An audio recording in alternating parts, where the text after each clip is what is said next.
Thanks for tuning in to the Ohio Afterschool Network podcast, bringing the power of the network right to your ears. The Ohio Afterschool Network is a convener, a connector, a collective voice, and a catalyst for change in the out-of-school time field. The Ohio Afterschool Network leverages our statewide and national partnerships for you, our supporters and members, and brings ideas, funding, and resources back to Ohio. OAN is the real deal, and that's the power of the network. To find out more about OAN, please visit oanohio.org.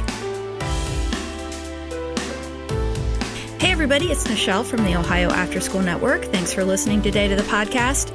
You may or may not know that in 2020, Free Comic Book Day is May 2nd. You should definitely mark your calendars. Comic book stores all around Ohio and really the nation will be giving away free comic books on that day. So you got to get into the stores. I have been to Free Comic Book Day in the past several years myself. My whole family, my children, my stepchildren, my husband, we all love comics. And anyone who's ever met me knows that I, of course, love Wonder Woman. Since I was a kid, 5 or 6 years old, watched Diana Prince on the Wonder Woman TV show. And I might even have a copy of the 1947 All-Star Comics number 8, the first comic book that Wonder Woman was ever in, as one of my very prized possessions. So, why do we love them? Why do we love comic books? What makes them great? And how can we use comics to strengthen the relationships that we have with kids that we work with in youth development, and use comics to allow kids to express themselves? That's the question that I have for us today. And we are very lucky because today on the podcast, we have Gordy, comic book creator, and youth development expert, Jordan Kirian.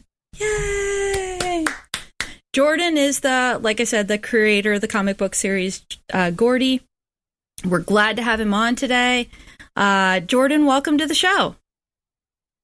Hi, thank you, and thank you for having me on the show. Sure. Glad to talk to you this morning. We have to start off this morning talking about Gordy, since you are the creator of the comic. Tell us, what is Gordy and how did it get started? Well, essentially, Gordy is a comic strip about a duck and a couple of his friends, and it's really just a gag strip like you would see in the newspaper. I originally had it to be a little more comedy and serious about just kind of being who you are, and because it's what they would call fish out of water comedy, but about a duck. And it's really just kind of devolved into just the stuff him and his friends get into every day, and how they deal with life in their city, and how you deal with being different in society. Mm-hmm.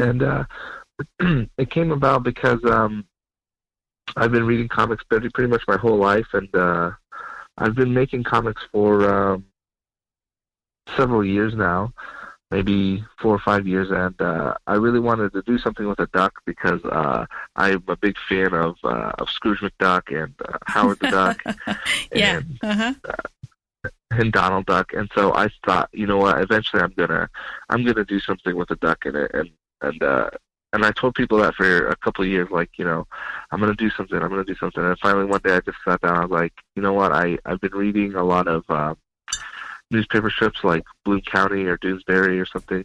I'm going to do something like that, and I'm going to put a duck in it. And I don't know, it just kind of worked out a little bit. Yeah. You've printed now several books. Is that right? Like several. You do a lot of strips, but do you do books too?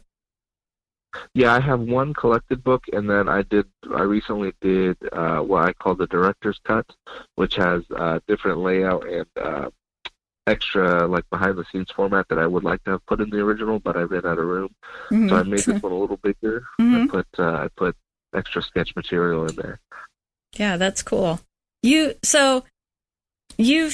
spent a long time now working with comics and developing that, but you've also spent a great deal of time working with youth in out-of-school time programs and at the library, where I know you're also employed. Can you tell us a little bit about those two worlds, kids and comics? and how they've collided for you?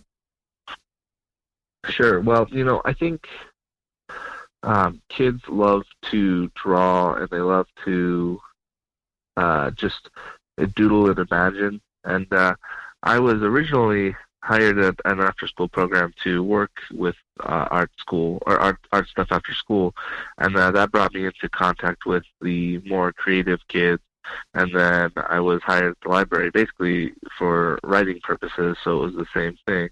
And just through my passion of comics, I was able to sort of secure this work with after school and at the library.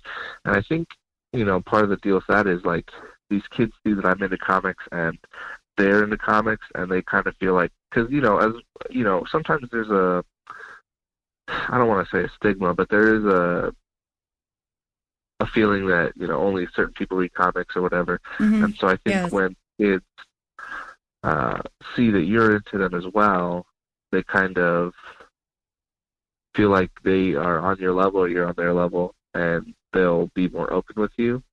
So it's really opened a lot of doors for me to work with kids, because they're like, oh, Jordan's into comics, I'm into comics. I can tell him everything I know about comics. And of course I'm glad to listen, because I'm glad about enthusiasm. Mm-hmm. Yeah. And there used to be like this kind of attitude about comics that it was just sort of like goofing around, or it's sort of like comics have started to come into their own recently. I think maybe because of Avengers. You think? Yeah, I think that they have become more well known because of the movies translating onto the big screen. I think people see those and they're like, oh, I want to know more about this source material, which is like a little different than the movie. So I think there's a transition patch, but I think that the success of these movies has not hurt. Mm-hmm. Yeah. Yeah, I think, and so even like with kids connecting with comics, it's also like I see an adult connection too that I did never see. When we were doing our pre-work, I was telling you that my husband is a crazy comic book person and knows a lot about all kinds of different comic book heroes and their backstories and their threads. So I think that for kids and adults alike, like comic books are now like the hip cool thing. Yeah, they're definitely like a big part of our culture now, and I think it's nice because kids can get into them at a young age and not feel like, because like when I was in school, I never really talked about comics, because I always thought like only kids read comics or whatever. Mm-hmm. And then it was like right around the time I graduated and the Avengers was coming out, and I graduated high school, and then the Avengers came out, and all of a sudden it was like everybody was like on this train.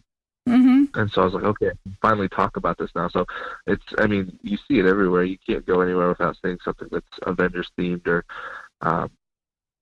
or Spider-Man or whatever. Or Wonder Woman. Like for the longest time, I couldn't find any like Wonder Woman swag. Like if I ever found anything with a Wonder Woman logo on it, I was totally amazed and impressed. And now I can buy it from like Target. So that's really changed.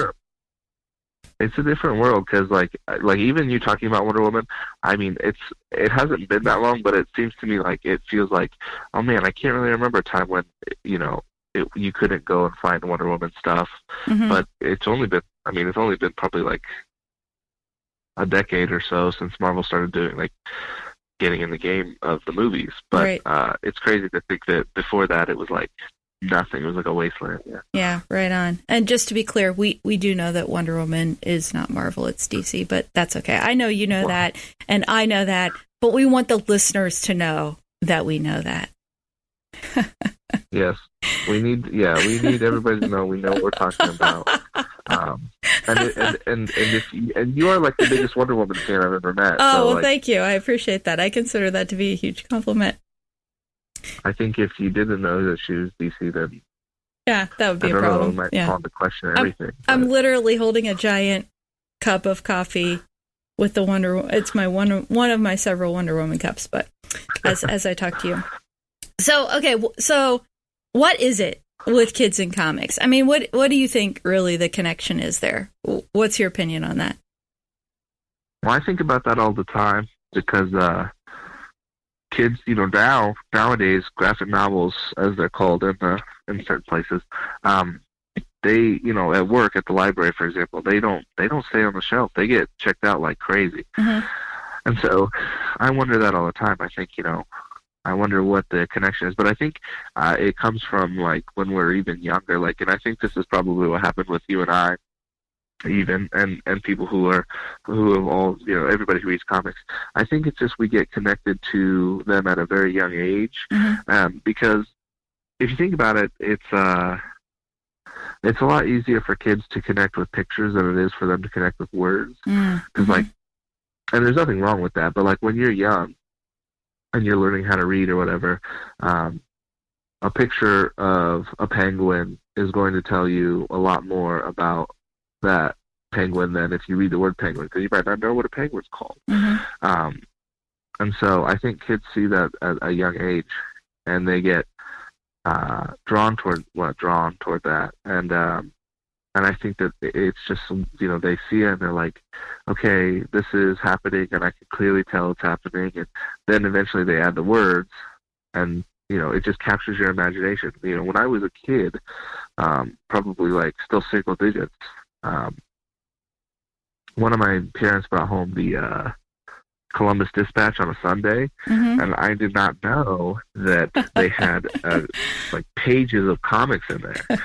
And I opened it up, and it was in full color. And I mean, I think probably from that moment, I was like, okay, I'm in on this, mm-hmm. And yeah. I think, it's a little bit color, it's a little bit pictures, but I think kids are able to relate to that. And, kids know when you are, when they like something, they kind of can sense that you like something, I think. Mm-hmm. And so, I can't speak for everybody, but when you're making a comic, I think you have fun and you put as much of yourself into it as you can.